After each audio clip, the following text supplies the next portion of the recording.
What's up guys, it's Vix here, and today we'll be talking about 5 RPGs that doesn't require you to grind tirelessly, much less force you to. So if you're looking for a smooth, stress-free RPG to play through, here's a list to get you started.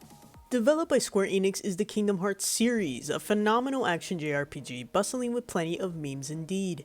It's sitting right beside Final Fantasy as my all-time favorite.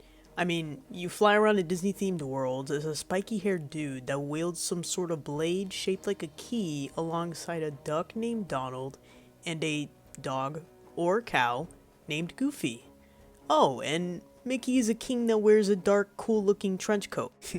Honestly, with Kingdom Hearts, it gives you a choice of whether or not you want to grind. If you're just playing through the story on standard mode and don't really care about the optional harder bosses that are in the game, then there's no need to strenuously level up. Now, if you're shooting for level 99 on critical mode or crit level 1, which is the most difficult, then obviously you're going to have to work for that. Released in 2011, Skyrim is an open-world action RPG developed by Bethesda Game Studios and published by Bethesda Softworks. It is a phenomenal fantasy game. Like every other game on the list, there's no need to worry about going crazy about leveling up your character or focusing on your character's builds. It allows you to play in any way that you like, whether that's to grind, to explore, or to play casually, especially with the various things that you're able to do across the vast world. It's quite similar to Dragon Age Origins in the sense that the game kind of levels up with you whenever you face enemies. There are certain quests that do require a particular level in order to beat it, but it doesn't automatically mean that you need to grind. You'll just have to complete it a little later. So if you struggle with the challenge, then you can just go elsewhere and find something else to complete in the meantime. Also developed by Square Enix is the Final Fantasy series, one of my personal favorite action JRPGs of all time. Now, there are 15 Final Fantasy games currently out now, but the 16th game was announced back in September of 2020. There are trailers out now, so check it out if you're interested.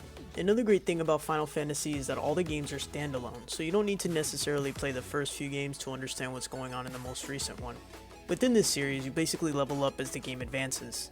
Unless you purposely avoid, run away, or flee from a bunch of fights, they're grind-free games. I'm the type to flee from battles, but even then, I never had much trouble defeating the main bosses, and this especially applies to the most recent games, like 15 for example.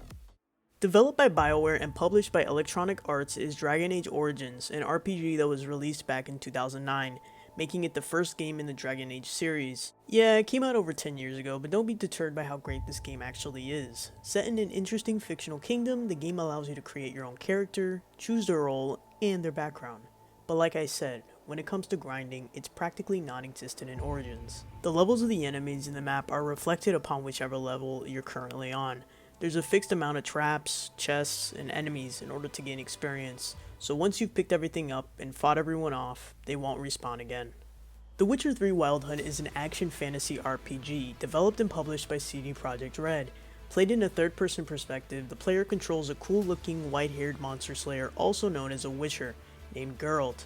With a vast world to explore on your horse or on foot, you'll be able to encounter countless types of monsters, in which you obviously hack and slash away. Gaining XP is pretty simple in the game. Besides the main quests, taking up side quests and completing them is a great way to level up in the game. That's it for this video, but if you have any more RPGs to add to the list, be sure to comment them down below. There are so many others I could have added, so I'll be putting some honorable mentions in the description if you'd like to check those out as well. Appreciate you all for watching, and if you enjoyed, leave a like and subscribe for more RPG content. See you next time.